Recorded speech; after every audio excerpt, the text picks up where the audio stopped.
carved from bone, and I couldn't stand to look at them, much less navigate one. Nor had I been able to wear the leather gloves that would have protected my hands from getting all chewed up and full of splinters. I'd gone most of my life without wondering where that bone and leather had come from or at what cost. Now that we know this vast creature in which we've built our home has feelings, wants, needs, it's impossible to ignore. I guess some part of me feels that I deserve to suffer in kind. The boat shifts, tugged along by the flow of the river. I carefully lean to one side and let my arm hang over, drawing a meandering trail in the foam. The black grit sticks to the tips of my fingers, and I roll it back and forth until I've got a little ball of putty, shaping it into the likeness of a small worm. I slip it onto my hook and weighted string, and then let it drag behind me, dredging along the bottom of the river, hoping that there's something swimming down there in the hidden depths, as eager and desperate as I am. I relax and keep an eye on the bright red buoy tied to my line, trying not to think about the fate of my people resting in these nicked-up hands. In these few short months since our near exodus, I've already turned our people's lives upside down, taking away their creature comforts, their livelihoods, and much of their way of life in order to stabilize our deteriorating Zenzee. And it's working. Our efforts are paying off. But to Seska, my wife, at least for the next few hours, I haven't gone nearly far enough. I'd given in to her demands at first, stopping the gravitational spin for a while so that our Zenzee could heal, despite the toll null gravity would take on our people. I agreed to tear down homes and businesses, to return the bone we'd used as construction material to where we'd stolen it from.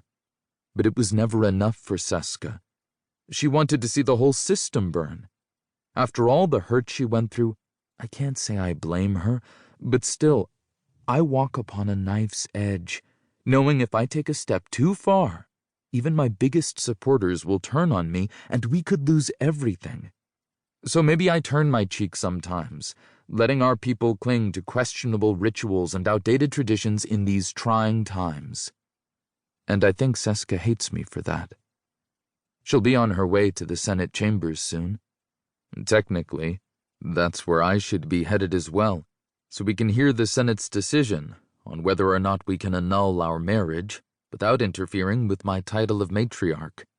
And I would be there right now if it weren't for the importance of hunting for throttlefish deep in these eerily quiet bile ducts, all alone and determined to do the impossible for our people.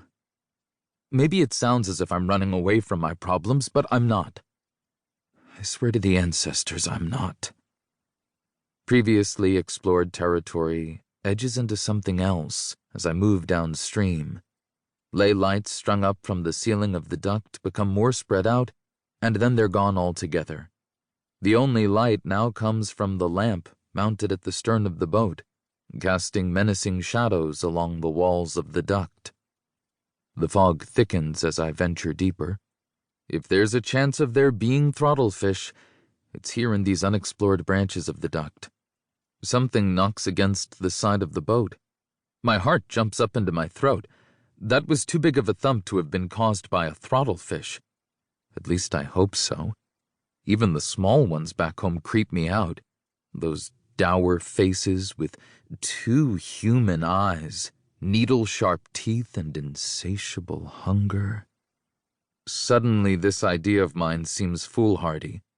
I shouldn't have snuck off like this. It was selfish of me. Our people couldn't tolerate another change in power right now. Another matriarch lost, just as we're starting to make headway. I need to get back home. So I tie my fishing string on the boat, then grab my oars to press back against the current, which is steadily picking up speed. Just then my buoy starts dancing. Something has caught the line. It tugs hard, moving the boat with it. My too shallow bow dips down and is close to taking on water. Maybe I have some instincts after all, because before I...